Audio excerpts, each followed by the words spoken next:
السلام عليكم ورحمة الله وبركاته. الحمد لله الذي جعل محبة سيدنا محمد صلى الله عليه وسلم من الإيمان، وجعل سنته طريقا لدخول الجنان، وأشهد أن لا إله إلا الله وحده لا شريك له، وأشهد أن محمدًا عبده ورسوله خير من صلى وصام. اللهم صل وسلم على عبدك وحبيبك محمد وعلى آله وصحبه ومن سار على نهجه واهتدى بهديه واستنى بسنته إلى يوم الدين. أما بعد، فيا عباد الله، ittaqullah, usikum wa nafsi bitaqwallah, faqad faza man ittaqa. Wahai hamba-hamba Allah, bertakwalah kepada Allah Azza wa Jalla dengan sebenar-benarnya. Kita lakukan ketaatan sedaya upaya kita, dan kita tinggalkan semua kejahatan dan kemungkaran secara penuhnya. Maka itulah cara untuk kita selamat di dunia dan untuk mencapai kebahagiaan di akhirat. Para jemaah sekalian, hari ini 22 Rabiul Awal 1443 bersamaan dengan 29 Oktober 2021. Tajuk perbincangan kita menerapkan rasa cinta kepada Nabi sallallahu alaihi wasallam dan berpegang dengan sunnah serta beramal dengannya. Adalah menjadi suatu kewajipan kepada kita semua mengikut apa yang dibawa oleh Nabi sallallahu alaihi wasallam. Kerana menjadi syarat seorang itu nak mendapat rahmat, nak mendapat keselamatan, jalan yang selamat, tidak ada cara lain kecuali dengan mengikut apa yang dibawa oleh Nabi sallallahu alaihi wasallam. Qala Allah Ta'ala, a'udzu billahi minasy syaithanir rajim. Qul in kuntum tuhibbunallaha fattabi'uni. Qul in kuntum tuhibbunallaha fattabi'uni yuhibbukumullahu wa yaghfir lakum dzunubakum wallahu ghafurur rahim. Katakanlah wahai Muhammad sallallahu alaihi wasallam, Allah perintahkan kepada Nabi supaya beritahu kepada kita, in kuntum tuhibbunallah, sekiranya kamu kasih sayang kepada Allah, maka ikutilah aku. Lorong nak mendapat kasih sayang Allah, lorong benar-benar kita nak cinta kepada Allah, tidak ada lorong lain kecuali lorong yang dibawa oleh Nabi sallallahu alaihi wasallam. Dalam bahasa orang dia panggil one way, satu jalan saja, tak ada jalan yang kedua. Bila kita ikut Nabi, nescaya Allah akan mengasihi kamu dan mengampunkan dosa-dosa kamu, dan Allah Maha Pengampun lagi Maha Mengasihani. Surah Ali Imran ayat 31. Maka para jemaah sekalian, kita sentiasa merafatkan setinggi-tinggi kesyukuran kehadrat Allah Azza wa Jalla kerana telah memilih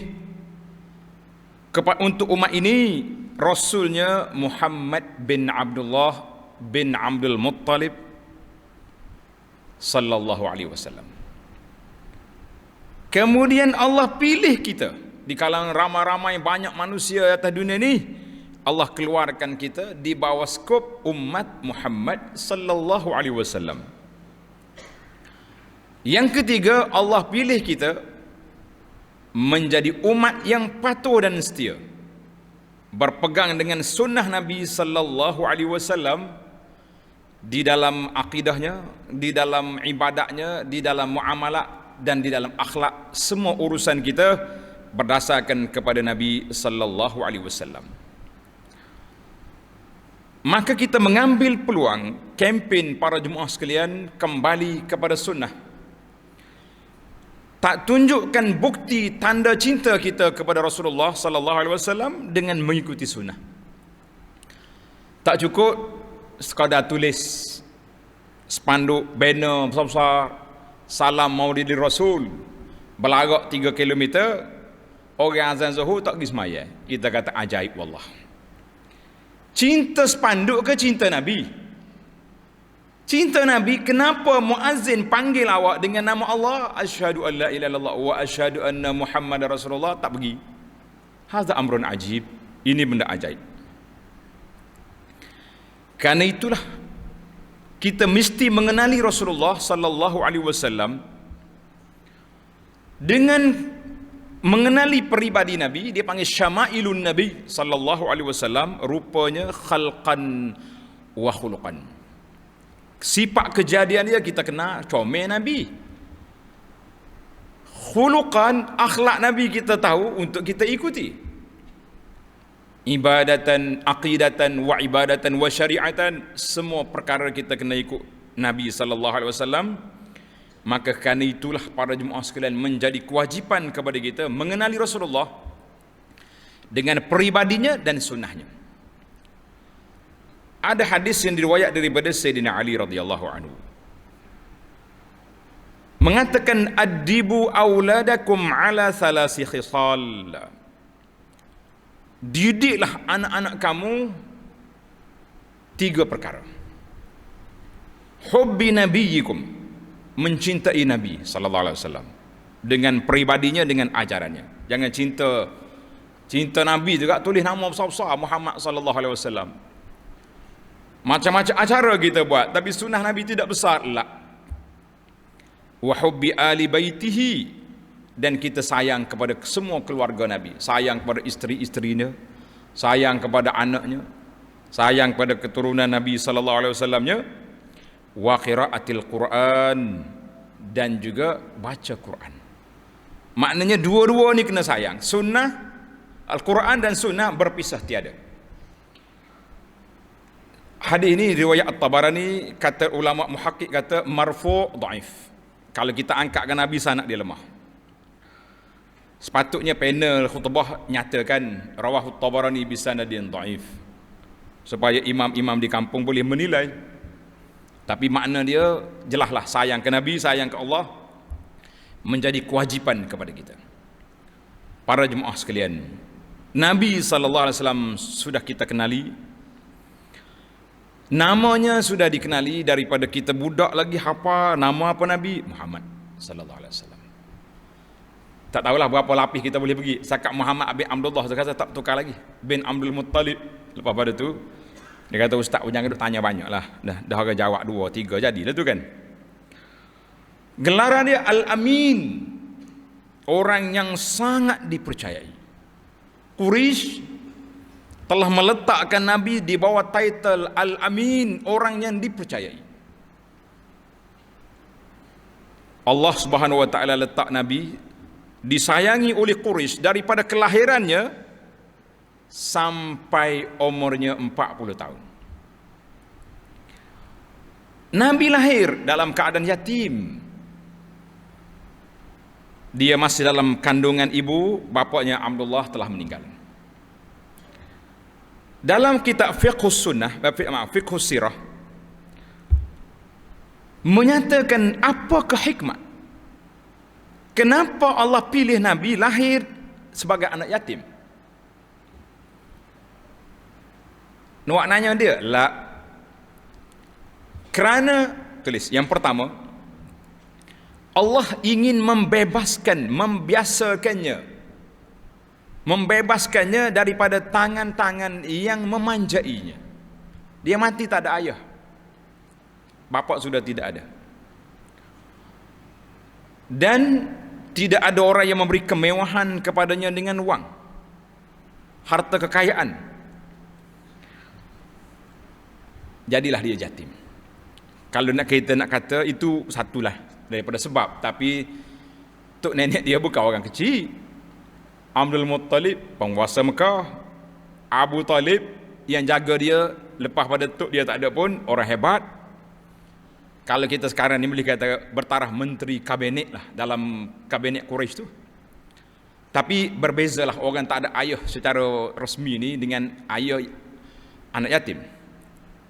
Antara hikmah lain ialah Allah SWT menterbiah dan mendidik Rasulullah sallallahu alaihi wasallam secara langsung tanpa campur tangan manusia, supaya Nabi kita daripada kecil bergantung, bertawakal kepada Allah Azza wa Jalla. Para jemaah sekalian, itu di antara kenapa Allah pilih dia yatim.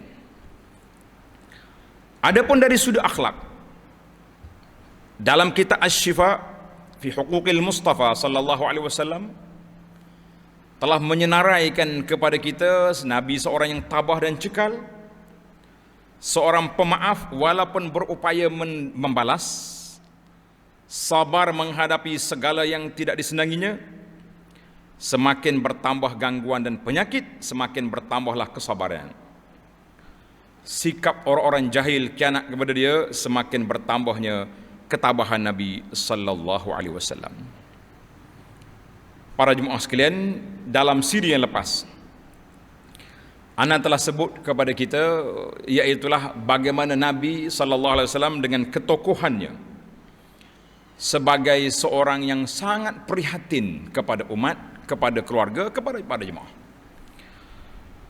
Maka sebuah kitab yang saya khatam di sini, nama dia Syama'ilun Nabi, 20 siri kuliah.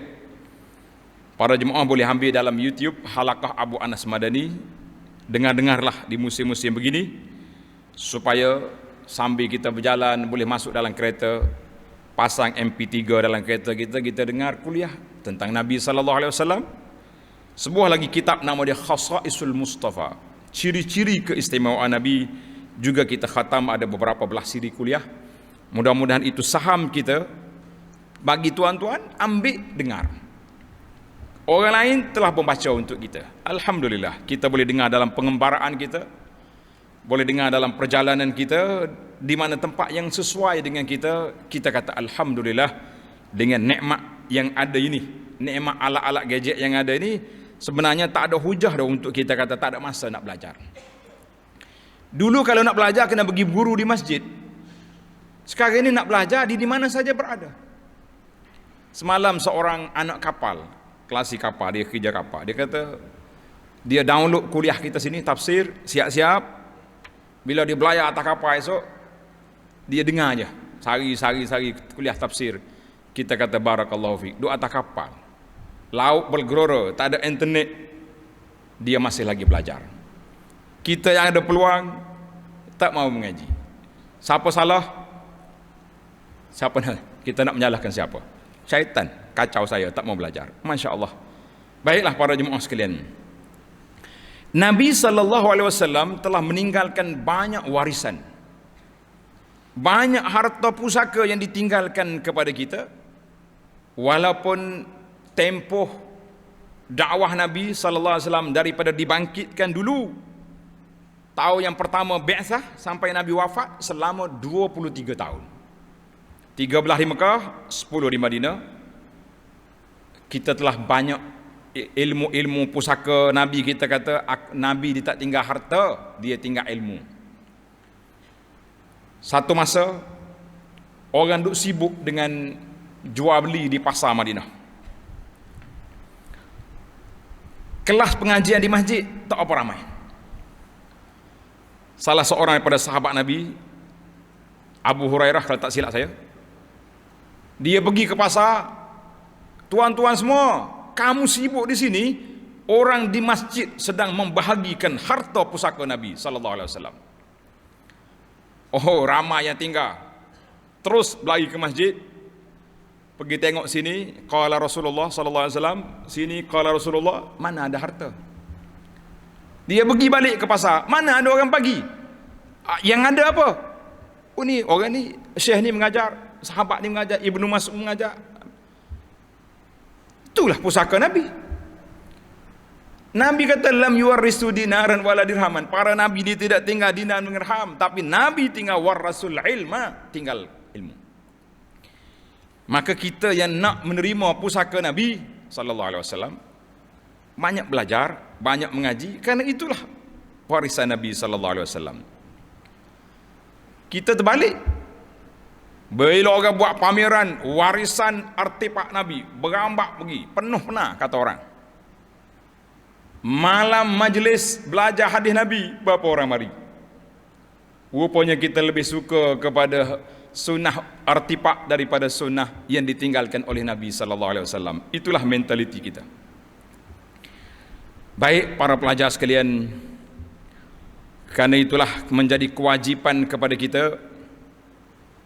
Seorang lagi tokoh dalam Sirah An-Nabawiyah, Syekh Abdul Hasan rahimahullah berkata, jika kamu seorang pemuda, maka Rasulullah adalah teladan yang paling cantik dan elok untuk kamu. Sebab Nabi kita daripada awal lagi, daripada muda lagi, tak ada dia. Orang gelar dia Al-Amin, tak pernah kelentor orang waktu zaman muda. Jika kamu orang yang sudah berusia, sudah tua, Nabi juga sallallahu alaihi wasallam sudah berusia. Dia dilantik menjadi Nabi Rasul sudah umur 40. Umur 53 tahun berhijrah ke Madinah. Jika kamu seorang fakir atau miskin, Nabi juga miskin. Awal-awal lagi anak yatim.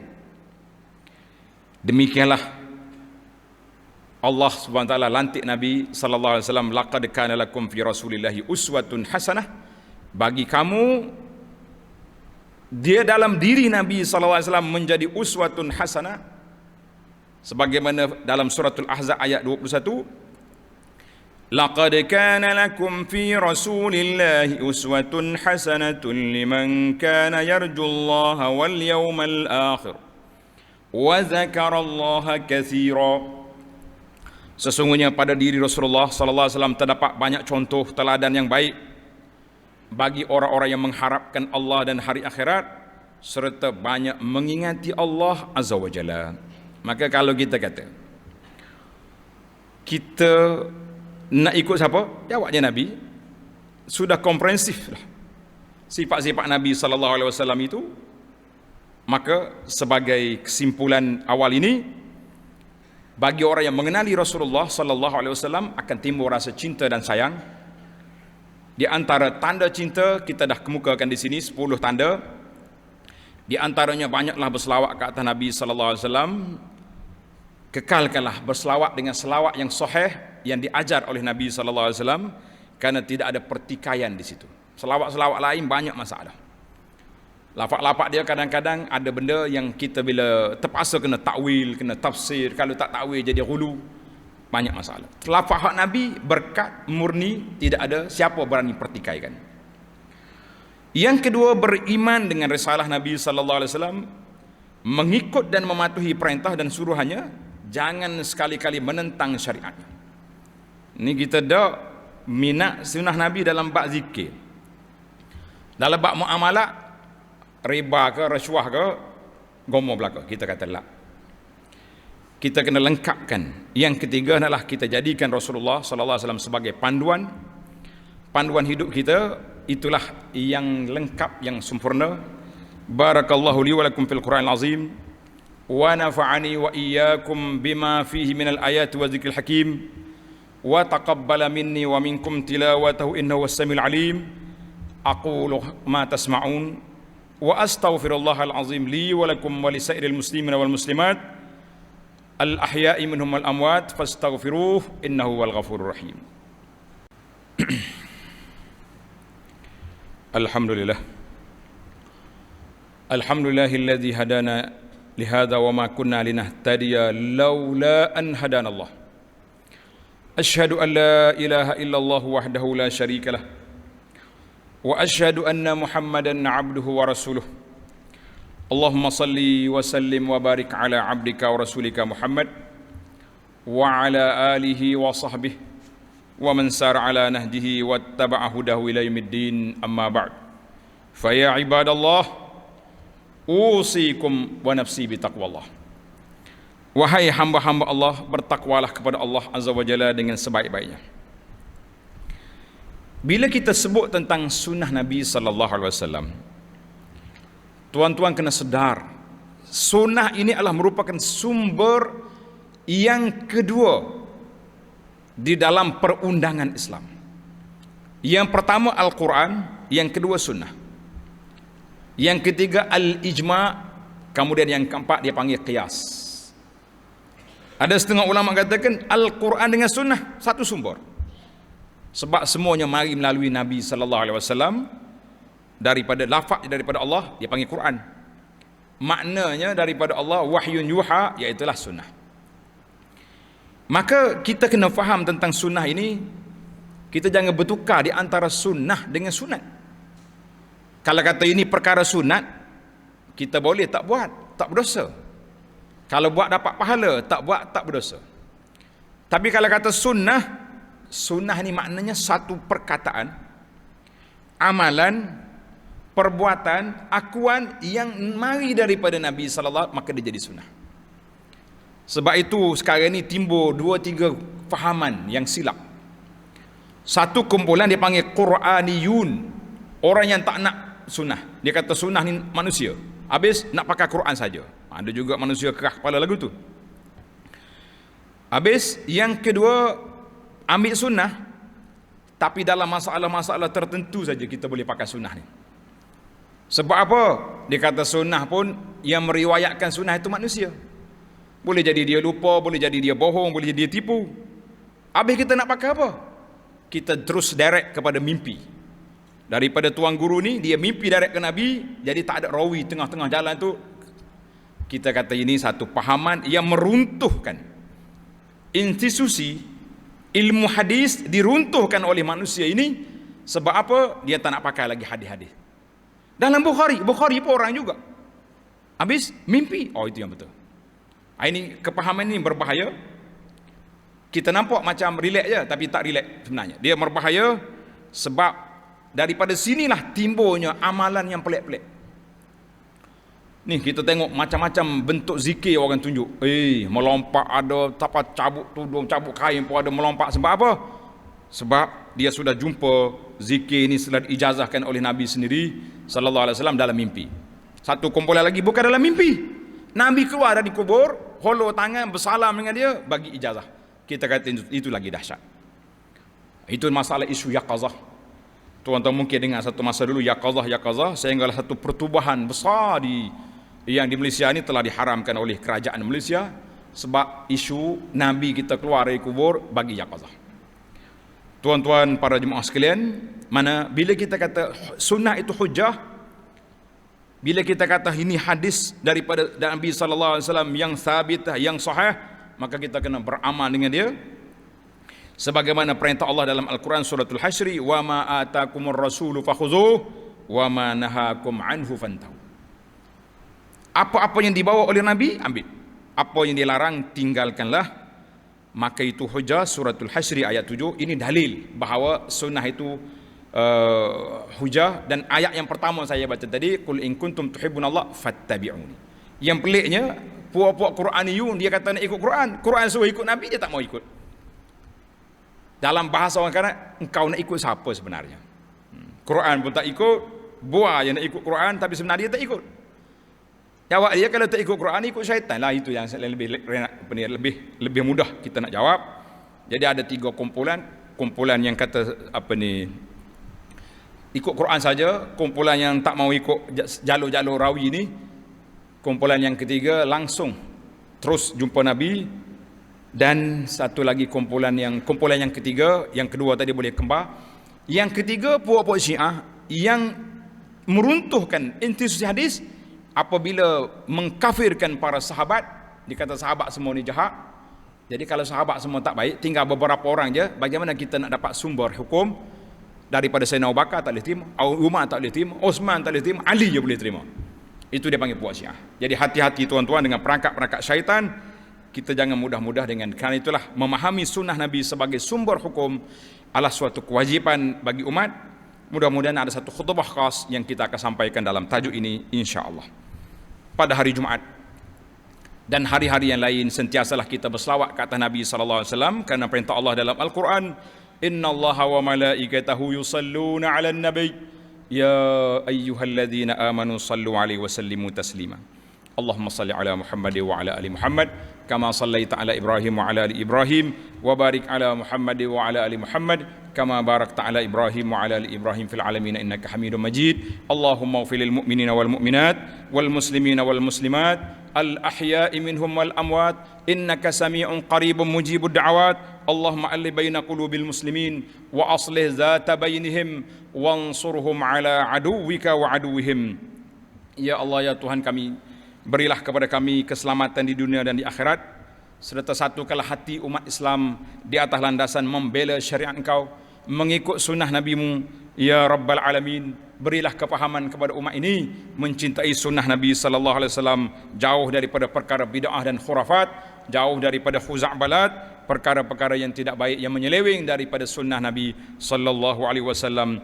Ya Allah, angkatkanlah wabak Covid ini supaya perjalanan solat ibadat kita di masjid dapat kembali seperti biasa, majlis-majlis ilmu dapat diimarahkan, tidak hanya di alam maya, dan para hamba-hamba-Mu hantar baliklah ke masjid, kerana kami nampak mereka masih lagi leka, masih lagi tidak mau datang ke rumah-Mu, ya Rabbal Alamin. Allahumma wafiq wali amrina tuanku sultan wa naibahu wa usratahu wa wuzara'ahu ila ma tuhib wa tardah.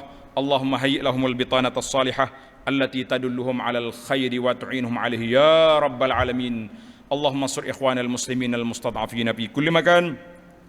Rabbana atina fid dunya hasanah wa fil akhirati hasanah wa qina azaban nar. Wa sallallahu ala nabiyyina Muhammad wa ala alihi wa sahbihi ajma'in walhamdulillahi rabbil alamin.